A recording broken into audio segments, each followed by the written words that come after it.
Ya, bismillah. Baik kawan-kawan, kita lanjutkan. Sebelumnya sudah kita lakukan ya terkait dengan uji asumsi klasik di regresi. Ada uji normalitas yang biasa disebut uji mutlak. Ini menjadi awal bagi model regresi yang akan diteliti, maka harus lolos dari uji normalitas. Kemudian ada uji multikonaritas. Dan kemudian ada heteroskedastisitas, dan terakhir ada uji autokorelasi. Oke, baik, untuk selanjutnya adalah hasil dari pengujiannya atau biasa dimasukkan dalam bab di penelitian itu terkait dengan analisis regresi. Oke. Analisis regresi ini hanya melihat output SPSS yang sudah diolah sebelumnya. Tapi pastikan kawan-kawan melihat dari dependent variabelnya adalah harga saham atau persentase selisih laba sesuai dengan yang telah ditentukan. Lanjut, untuk pertama kita lihat di UCF-nya, ada di tabel ANOVA. UCF ini apabila regresi, model penelitian dari regresi telah diuji asumsi klasiknya dan lolos, maka kita bisa melihat UCF-nya. Baik, UCF-nya di sini bisa kita lihat nilai signifikannya adalah 0,848. Nah, kita masukkan di sini seperti halnya pengujian untuk uji beda dan juga pengujian untuk uji korelasi, maka kita bisa melihat di nilai signifikannya. Kriterianya sama, ya, di mana nilai signifikan apabila lebih dari 0,05, maka seluruh variabel secara bersama-sama tidak berpengaruh terhadap variabel dependennya. Oke, jadi maksudnya adalah seluruh variabel independen ya, maaf. Saya perlu jelaskan. Nah. Oke, jadi untuk kriterianya ada dua, lebih dari dan kurang dari. Ya, 0,05. Apabila lebih dari 0,05 maka tidak berpengaruh.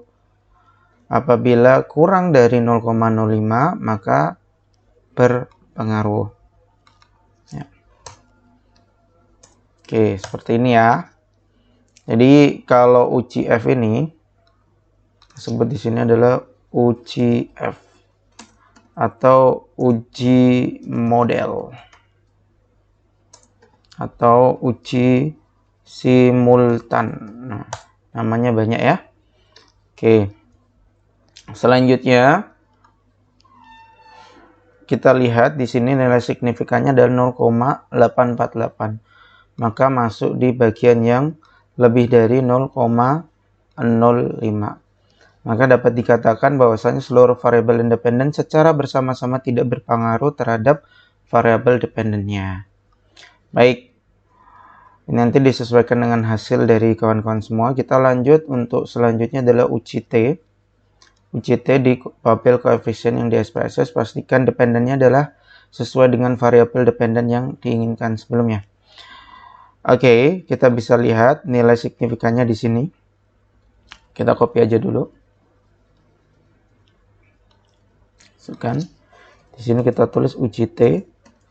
T-nya T kecil ya, atau di sini disebut uji hipotesis atau parsial. Oke. Baik, kawan-kawan bisa dilihat signifikannya, ini nilainya. Oke, kriterianya sama. Kawan-kawan bisa membuat mirip. Nah, tapi kalau yang UCT bukan seluruhnya ya, tapi tiap variabelnya.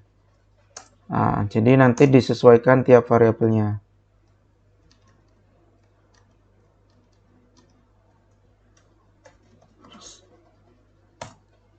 Oke, saya buat seperti ini aja. Kalau lebih dari 0,05 maka tidak berpengaruh ya variabel independennya secara parsial. Nah, jadi parsial ini kan sendiri-sendiri, beda dengan yang sebelumnya bersama-sama atau simultan.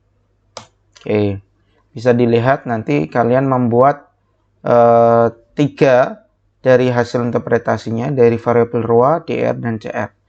Tapi bisa dilihat ya nilai signifikannya semuanya di atas 0,05. Maka bisa disampaikan nanti ROA tidak berpengaruh, DR tidak berpengaruh, CR tidak berpengaruh terhadap variabel dependennya yaitu harga saham. Oke, jadi bisa untuk kalian lihat sendiri-sendiri. Baik, uji F sudah, uji T sudah, dan terakhir yaitu kita masuk ke ini, koefisien determinan. Kita lihatnya di adjusted R-square-nya. Ini namanya uji koefisien determinan. Jadi pengujian ini dilakukan untuk mengukur variabel independennya dalam memprediksi atau menjelaskan variabel harga sahamnya. Oke, ini tidak dibuat kriteria, tapi langsung dibaca. Interpretasinya adalah variabel independen dapat menjelaskan variabel dependennya sebesar, idealnya di sini bukan minus ya, bukan minus ya idealnya ya. Kita anggap nilainya R-square ya, tapi saya lebih cenderung menggunakan adjusted R-square. Adjusted R-square ini digunakan apabila data-data yang masuk itu nanti akan disesuaikan. Jadi kalau mempunyai nilai pengaruh, maka dia akan bertambah. Kalau tidak mempunyai nilai pengaruh, maka dia akan berkurang. Maka hasilnya bisa minus. Tapi kalau R-square dia tidak bisa. Nah, jadi dia mau berpengaruh atau tidak berpengaruh, tetap akan dihitung pengaruhnya, walaupun sedikit. Oke, kalau ini kita lihat di adjusted R-square-nya, kita anggap di sini sebesar, kita nggak bisa ngomong dia minus ya, anggap aja dia 0 ya. Tapi idealnya ini kita anggap dia nggak minus saja lah ya, biar enak bacanya. Jadi sebesar 0,82. Nah, jadi kita persenkan itu sama dengan berapa? 8,2%. Oke, jadi kita nulisnya seperti itu. Dependen sebesar 8,2%, sedangkan sisanya dijelaskan oleh faktor lain di luar model regresi sebesar, nah jadi 100% dikurangi 8,2%, berarti 91,8%. Ya, jadi cara membacanya seperti ini ya kawan-kawan ya.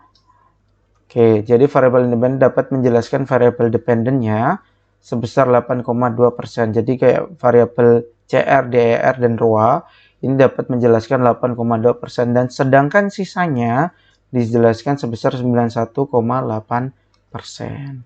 Baik, ingat ini karena minus ya, idealnya ditulis 0%. Tapi kalau tidak minus, ya berarti ditulis sesuai ini. Nah, ini saya contohkan, saya anggap di sini tidak minus. Ya, walaupun di sini minus, ini anggapan aja ya, aslinya ini boleh ditulis 0% saja, atau disesuaikan menggunakan R-square yaitu 0,030. Oke, baik kawan-kawan. Ini sudah selesai semua hasil dari pengujian regresi dari step awal sampai akhir. Kalian bisa untuk menuliskan ya, untuk menuliskan sesuai dengan yang sudah saya jelaskan. Baik, semoga bermanfaat. Oke. Assalamualaikum.